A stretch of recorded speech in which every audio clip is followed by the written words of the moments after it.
Selamat siang Ibu dan selamat siang teman-teman semua. Perkenalkan saya Suster Ilen Anika Sarit Saromaha SCMM dengan NIM 1020240006 Prodi Manajemen Informasi Kesehatan. Pada kesempatan kali ini, saya akan membagikan kepada kita semua tentang video animasi pembelajaran dengan judul materi populasi, sampel, dan sampling. Mata kuliah Biostatistika. Dosen pengampu adalah Ibu Pemarida Simbolon, SKM MKes.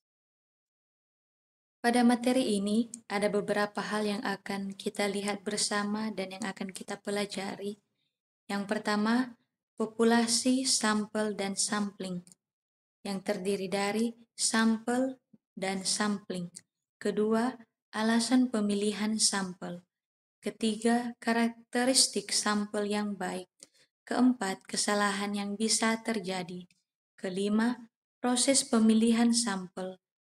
Keenam, faktor yang mempengaruhi penetapan jumlah sampel. Pertama, kita terlebih dahulu mengetahui apa itu populasi. Populasi dalam penelitian merupakan suatu hal yang sangat penting karena ia merupakan sumber informasi. Populasi penelitian dapat dibedakan menjadi populasi finit dan populasi infinit. Populasi finit adalah suatu populasi yang jumlah anggota populasi secara pasti diketahui. Sedangkan populasi infinit adalah suatu populasi yang jumlah anggota populasi tidak dapat diketahui secara pasti. Populasi berdasarkan jumlahnya terbagi dua, yaitu populasi terbatas dan populasi tak terbatas. Populasi terbatas atau populasi terhingga, yakni sumber data yang jelas batas-batasnya secara kuantitatif karena memiliki karakteristik yang terbatas. Sedangkan populasi tak terbatas atau populasi tak terhingga, yaitu sumber data yang tidak dapat ditentukan batas-batasnya, sehingga tidak dapat dinyatakan dalam bentuk jumlah secara kuantitatif. Populasi berdasarkan sifatnya, yang pertama, populasi homogen adalah populasi yang unsurnya memiliki sifat yang sama, sehingga tidak perlu dipersoalkan jumlahnya secara kuantitatif. Populasi seperti itu banyak dijumpai dalam ilmu pengetahuan alam sebagai ilmu eksata. Yang kedua, populasi heterogen adalah populasi yang dalam unsurnya terdapat sifat variabel, sehingga ada batasan, baik secara kuantitatif maupun secara kualitatif. Populasi berdasarkan perbedaan lain. Yang pertama, populasi target adalah populasi yang ditentukan sesuai dengan yang tertera dalam masalah penelitian. B. Populasi survei adalah populasi yang terliput di dalam penelitian yang sedang dilaksanakan. Pembahasan yang kedua adalah sampel. Sampel merupakan teknik di mana peneliti secara sistematis memilih sejumlah kecil item atau individu dari sebuah populasi yang telah ditentukan sebelumnya. Sampel ini dipilih untuk menjadi subjek observasi atau eksperimen sesuai dengan tujuan penelitian. Definisi lain menyatakan bahwa sampel adalah sekelompok elemen yang dipilih dari populasi yang lebih besar dengan harapan bahwa mempelajari sampel ini akan memberikan informasi penting tentang seluruh populasi tersebut. Sampling. Sampling adalah teknik, prosedur atau perangkat yang digunakan oleh peneliti untuk secara sistematis memilih sejumlah item atau individu yang relatif lebih kecil dari populasi yang telah ditentukan sebelumnya untuk dijadikan subjek sumber data untuk observasi atau eksperimen sesuai tujuan. Alasan pemilihan sampel. Yang pertama, populasi yang sangat besar. karena populasi yang sangat besar tidak mungkin diamati seluruhnya akibat keterbatasan waktu, sumber data, dan data yang dinamis serta tidak lengkap. Yang kedua, homogenitas. Karena variabel dalam populasi homogen, sebagian kecil anggota populasi sudah cukup mewakili keseluruhan, sehingga tidak perlu mengamati semua unit. Ketiga, penghematan biaya dan waktu. Penarikan sampel memungkinkan penelitian dilakukan dengan lebih efisien, menghemat biaya dan waktu tanpa mengurangi kualitas hasil penelitian. Keempat, ketelitian atau ketepatan pengukuran. Mengukur sampel yang lebih sedikit memungkinkan pengukuran dilakukan dengan lebih cermat dan akurat dibandingkan mengukur seluruh populasi. Karakteristik sampel yang baik. 1. Dapat menghasilkan gambaran karakter populasi yang tepat.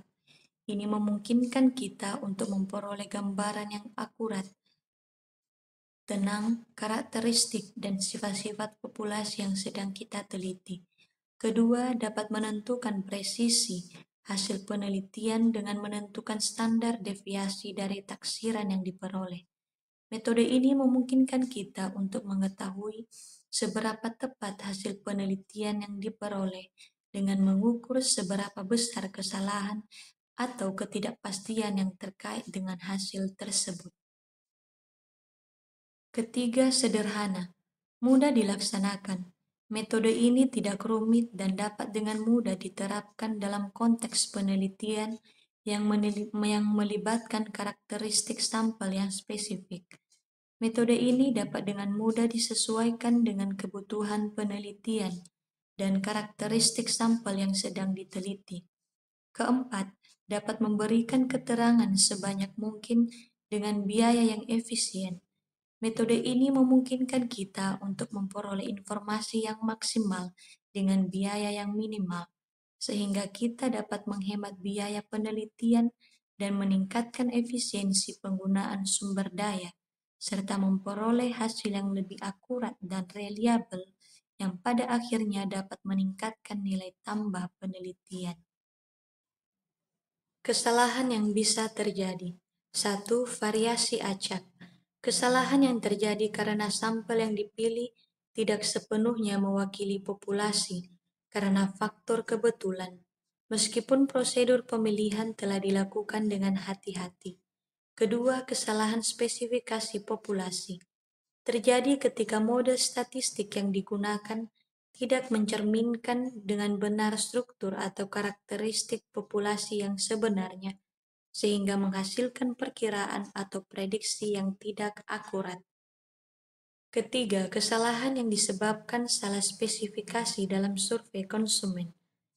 Kesalahpahaman atau kesalahan dalam mendefinisikan atau mengidentifikasi populasi target, variabel yang diukur, atau pertanyaan survei yang menyebabkan hasil survei menjadi tidak valid atau tidak akurat. Keempat, kesalahan penetapan responden. Kesalahan yang terjadi saat memilih responden yang tidak mewakili populasi yang diteliti, sehingga data yang dikumpulkan menjadi tidak akurat dan tidak valid. Faktor yang mempengaruhi penetapan jumlah sampel, yang pertama, memahami definisi dari populasi yang diamati. Berarti kita harus mengetahui dengan jelas siapa atau apa yang menjadi objek yang akan kita teliti atau amati dalam suatu penelitian. Populasi dalam hal ini merujuk pada kelompok atau individu yang memiliki karakteristik tertentu yang relevan dengan tujuan penelitian. Yang kedua, membuat kerangka sampel adalah langkah penting dalam merancang sebuah penelitian yang baik dan sistematis. Kerangka sampel adalah daftar atau gambar yang jelas mengenai elemen-elemen atau individu yang menjadi bagian dari populasi yang dapat dipilih untuk dijadikan sampel dalam penelitian. Dalam proses ini, kita perlu memastikan bahwa kerangka sampel mencakup seluruh unit atau individu yang relevan dengan topik penelitian, sehingga sampel yang diambil mewakili populasi secara akurat. Yang ketiga, menentukan jenis teknik sampling yang tepat sesuai dengan penelitian. Pilihan teknik sampling akan memengaruhi sejauh mana hasil penelitian dapat dipercaya dan digeneralisasikan ke populasi yang lebih luas. Melakukan pengumpulan data. Pengumpulan data merupakan langkah awal yang krusial dalam setiap penelitian atau analisis. Proses ini melibatkan pengumpulan informasi yang relevan dan akurat dari berbagai sumber yang dapat dipercaya. Data dapat dikumpulkan melalui berbagai metode, seperti wawancara, observasi, survei, atau pengumpulan dokumen dan arsip. Kelima, memeriksa hasil pengumpulan data yang diambil dari sampel. Tahap ini sangat penting untuk memastikan bahwa data yang diperoleh akurat, konsisten, sesuai dengan tujuan penelitian. Pemeriksaan dilakukan dengan cara memverifikasi apakah data yang dikumpulkan tidak mengandung kesalahan atau inkonsistensi yang dapat mempengaruhi kualitas analisis. Faktor yang mempengaruhi penetapan jumlah sampel. Yang pertama, tingkat homogenitas anggota populasi. Artinya, manakala anggota populasi cenderung atau bersifat homogen, maka jumlah sampel kecil pun sudah dapat dipertanggungjawabkan untuk mewakili populasi. Dan sebaliknya, makin heterogen, maka diperlukan jumlah sampel yang lebih banyak. Presisi yang diharapkan peneliti, yaitu makin tinggi presisi yang dikehendaki peneliti, maka diperlukan sampel yang makin besar. Presisi adalah derajat perbandingan hasil yang didapat dari sampel dengan hasil yang didapat dari populasi yang secara statistik dikenal adanya standar error. Yang ketiga, rancangan analisis data penelitian. Jumlah sampel harus menjamin bahwa data yang diperoleh akan dapat dianalisis dengan rancangan analisis data, baik secara deskriptif maupun analisis statistik. Keempat, ketersediaan dana, waktu, dan tenaga penelitian. Kendala seperti ini kadang-kadang menjadi pertimbangan utama, namun bagi para peneliti, hal ini diharapkan bukan merupakan kendala yang sangat menentukan, apalagi bagi peneliti-peneliti pemula.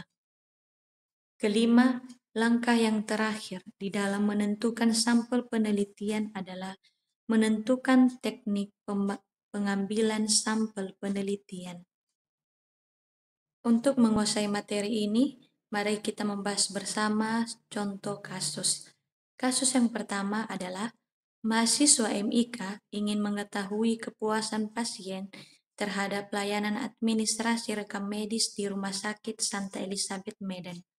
Mereka mengedarkan kuesioner kepada 100 pasien yang datang selama seminggu, dari total 300 pasien yang terdaftar minggu itu. Pertanyaannya, populasi pada penelitian tersebut adalah A. Seluruh pasien rumah sakit B sepanjang tahun. B. 100 pasien yang mengisi kuesioner. C. 300 pasien yang datang minggu itu. D. Petugas administrasi rumah sakit. E. Mahasiswa MIK yang melakukan penelitian. Jawaban yang benar adalah C. Karena populasi dalam penelitian ini adalah semua pasien yang datang selama seminggu di Rumah Sakit Santa Elizabeth Medan, yaitu 300 pasien. Sampelnya adalah 100 dari pasien tersebut. Contoh kasus yang kedua. Dalam skripsinya, seorang mahasiswa MIK meneliti tingkat kelengkapan dokumentasi rekam medis pada pasien rawat inap bulan Maret di Rumah Sakit Stella Dus yang berjumlah 450 pasien. Ia hanya menganalisis 300 rekam medis berkas pasien. Yang menjadi pertanyaannya adalah, apa yang menjadi populasi dalam penelitian ini? A. 100 berkas pasien. B. Semua pasien rawat jalan. C. Petugas rekam medis Rumah Sakit Stella Dus. D. Semua rumah sakit tipe B di kota tersebut. E. 450 berkas pasien rawat inap bulan Maret. Jawaban yang benar adalah E. Karena populasi adalah keseluruhan subjek yang menjadi objek penelitian, yaitu semua pasien rawat inap di bulan Maret, yang berjumlah 450 orang. Contoh kasus yang ketiga, seorang mahasiswa MIK ingin mengetahui tingkat ketepatan pengisian kode diagnosis penyakit di Rumah Sakit Umum Thomson. Ia berencana meneliti 70 rekam medis dari total 480 rekam medis yang tersedia selama bulan Mei. Apa yang menjadi populasi dalam penelitian ini? A. Semua pasien yang dirawat di Rumah Sakit Umum Thomson di sepanjang tahun. B. Semua rekam medis pasien yang masuk bulan Mei. C. 70 rekam medis yang dipilih. D. Mahasiswa yang melakukan penelitian. E. Petugas coding rekam medis. Jawaban yang benar adalah B. Pembahasannya, populasi adalah seluruh rekam medis yang tersedia pada periode tertentu pada bulan Mei, yaitu 480 rekam medis, sedangkan sampelnya adalah 70 rekam medis. Baik Ibu dan teman-teman semua, demikianlah materi yang bisa saya bagikan. Saya ucapkan terima kasih.